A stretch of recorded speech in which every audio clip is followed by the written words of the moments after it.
Hey everyone, welcome to episode 215 of 15 with Andy, Randy, and Jeff. It is yours truly, solo for one more week, as week 3 of our annual summer series featuring members of the WholeLife Church is already more than half over, and there's only one more week to go, and unfortunately, we have more than a week. We have more than a month. We have even more than 3 months to go before summer will begin to grant us a reprieve from the heat and humidity, which I'm also going to blame on COVID. It just seems more oppressive and brutal than usual, doesn't it? Or maybe it's just me and gee whiz, we've just gotten started. It's only July, but man, it just really seems hot this year. Stay hydrated. Get your necessary vitamin D. Don't trade one for the other. Just do them both. And then back into the AC. Stay strong out there because it has been absolutely brutal. What's been great, I think, has been this series. Last week, Andy sat down and talked with Advent Health's Infectious Control Officer, Dr. Vincent Hsu, and his wife, Grace, who is their Safety and High Reliability Coordinator at Advent Health, Orlando campus. And as daily frontline medical workers that are faced with a full range and reality of the pandemic, they left us with a great reminder that we don't have control over everything, and recognizing that for those instances when we don't, when there's limits to what we can do, we need to leave the rest to God and to His will. This idea has been universal throughout this series, and it won't change this week as Andy sat down with WholeLife member Linda Ryan. And for those of you who may not know Linda personally, you'll find her up front. You'll have seen her up front in the past on many occasions, singing, speaking, smile on her face all the time. You'll find her boys in the kids' productions at church and playing the drums with the music team. A really cool family that I'm happy to say I've gotten to know just a little bit better over the last couple of weeks as we've been filming church, and she's been a part of the singing. And a couple weeks ago, she had a little monologue about the racial tensions that we've been going through in this country. So you might have seen her then. And I'm going to break down Linda's conversation with Andy in really just in 2 simple parts, not because the rest wasn't worthy of considering, but because I don't want us to miss a couple of very important things that can really fundamentally change our lives for the better anytime, but maybe most impactful during times of crisis like we find ourselves now. One of her realizations since COVID began was that she learned that she really liked simplicity.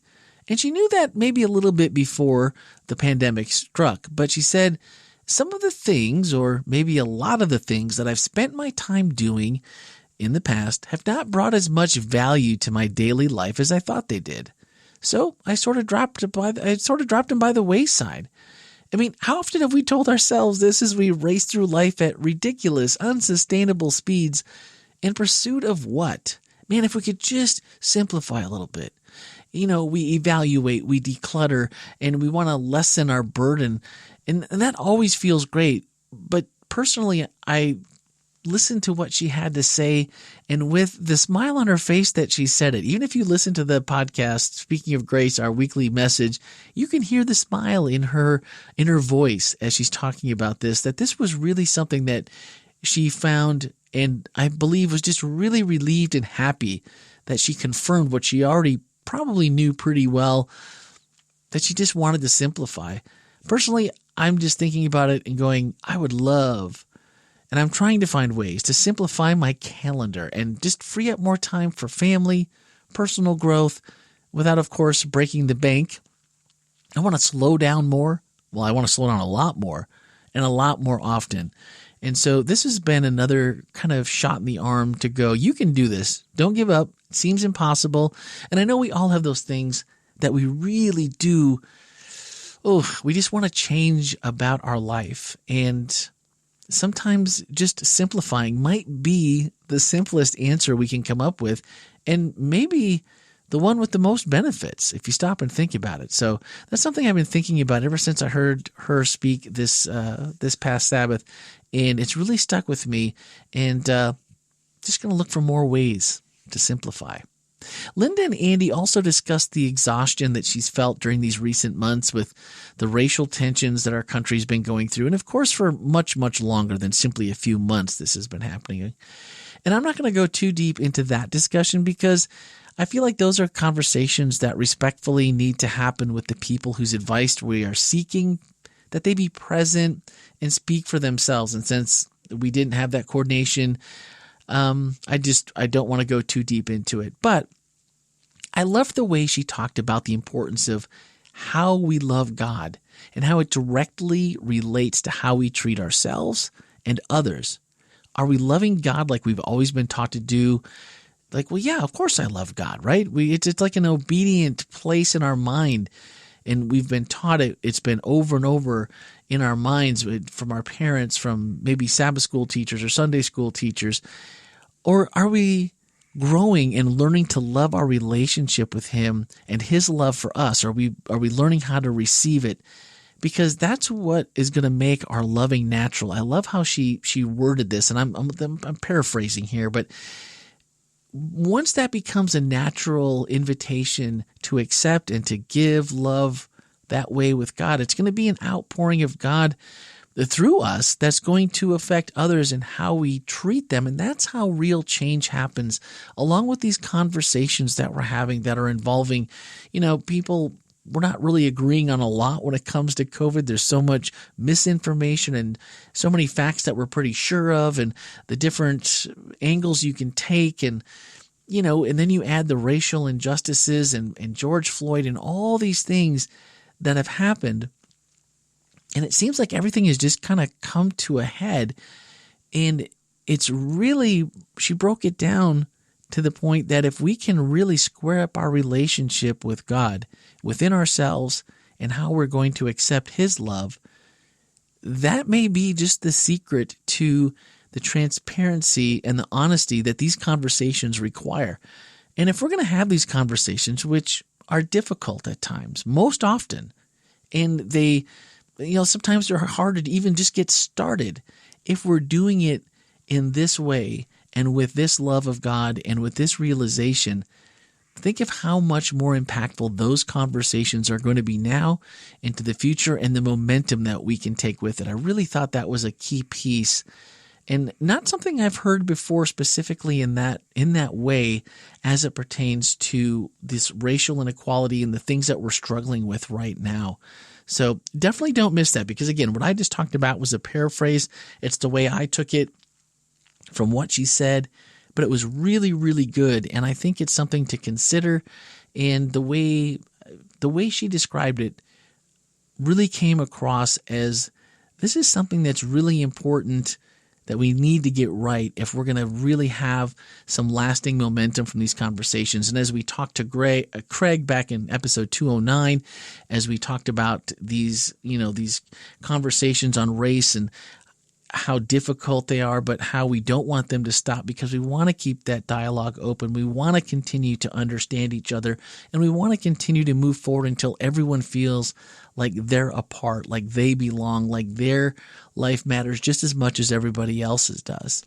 So please don't miss her message, because I think the way that she attacked each subject was very, very unique to her, which I don't think that's a surprise, but it was just really unique to her vantage point, and I really enjoyed the way she came across in each of these. Very thoughtful and very enlightening, and I just don't miss it. And you can do that today. Just swipe up right now in today's show notes and whatever app you're listening to this on, and click the link to our sister podcast. It's in the show notes. It's called Speaking of Grace, which contains our weekly message in audio format. Of course, you can always go to WholeLife.church, and you can find the archives there, and you can go back and watch the message if that's easier.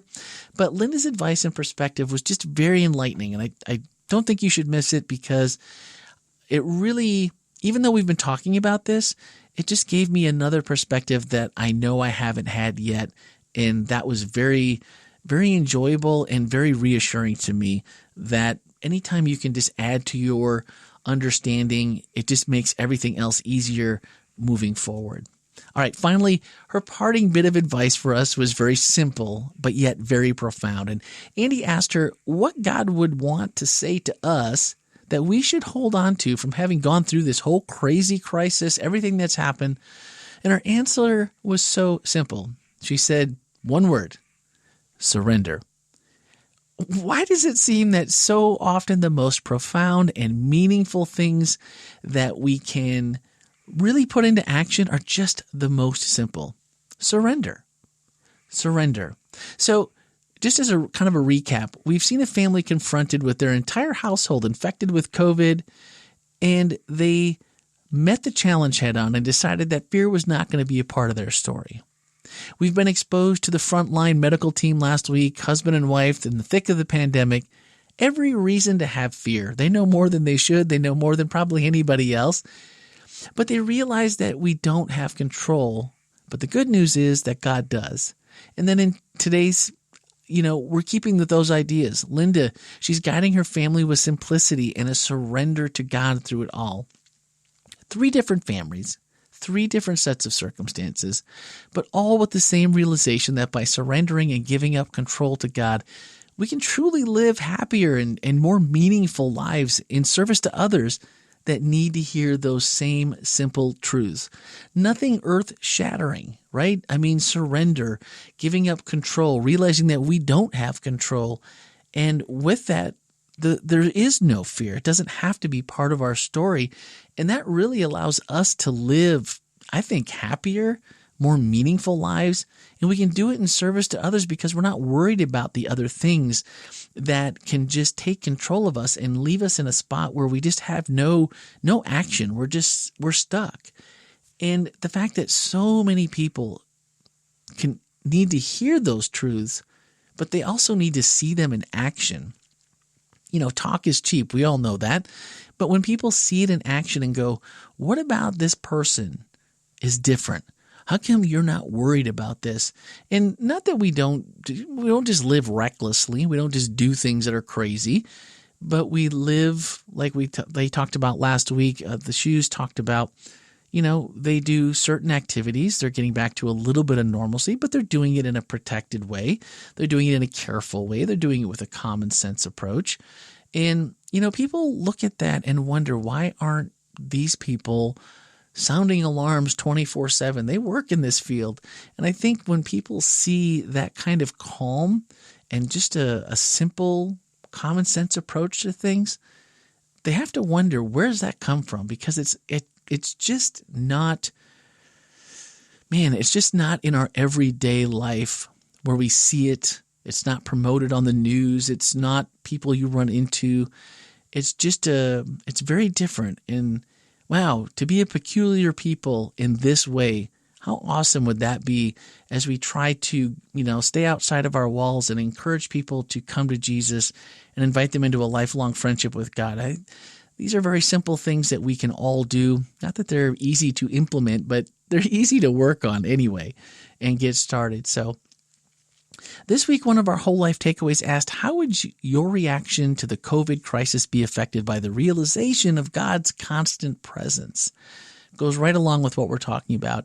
And I'd answer that personally by saying that my reaction has been one of gratefulness because I really haven't worried or lived in fear for myself or for my family since this pandemic began. It isn't that I don't believe I can get it, because I know I can, or that I couldn't become very sick or possibly even die from it. There have been anomalies all over the place with this. And, nobody can explain it.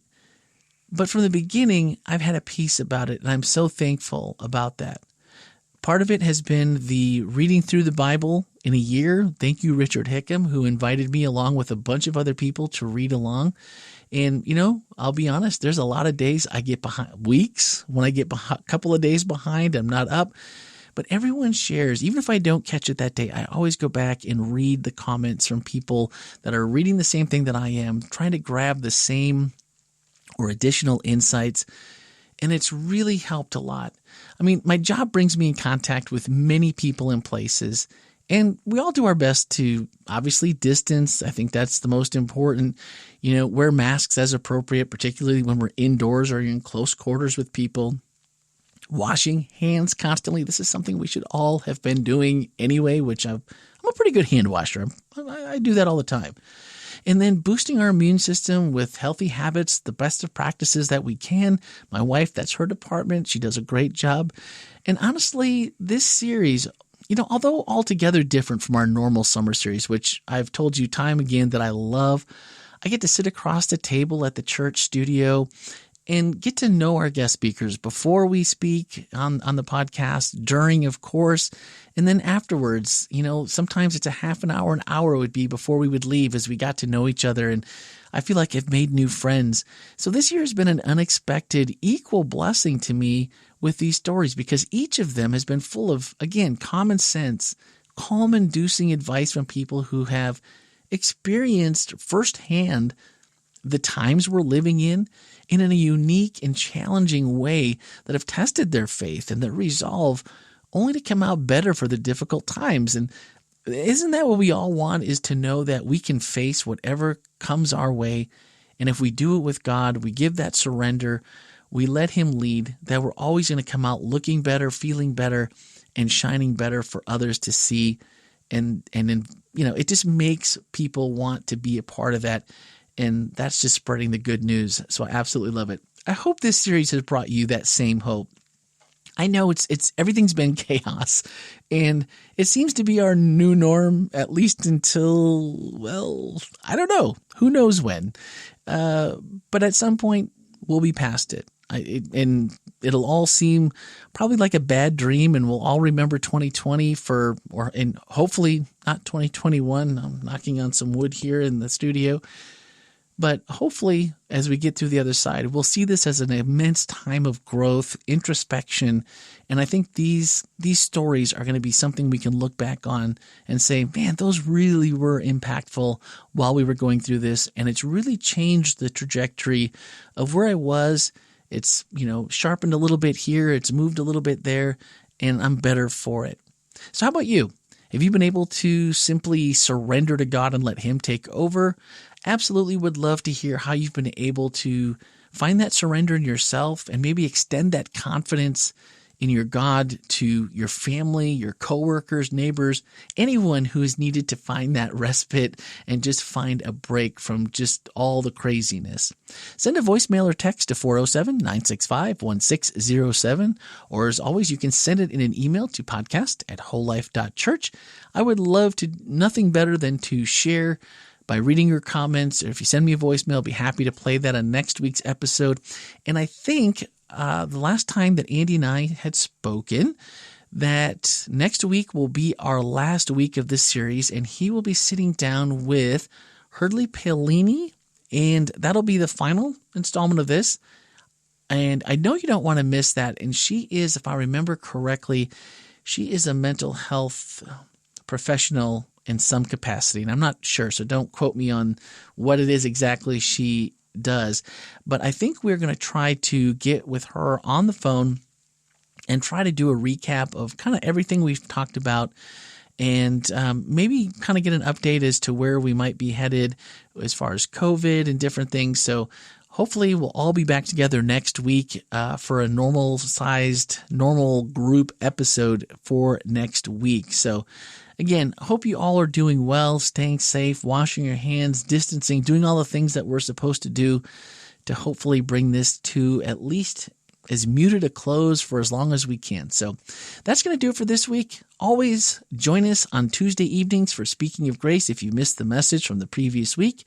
And of course, every Wednesday morning here as usual. And next week, it'll be episode 216. Thanks for listening, guys. Have a great week.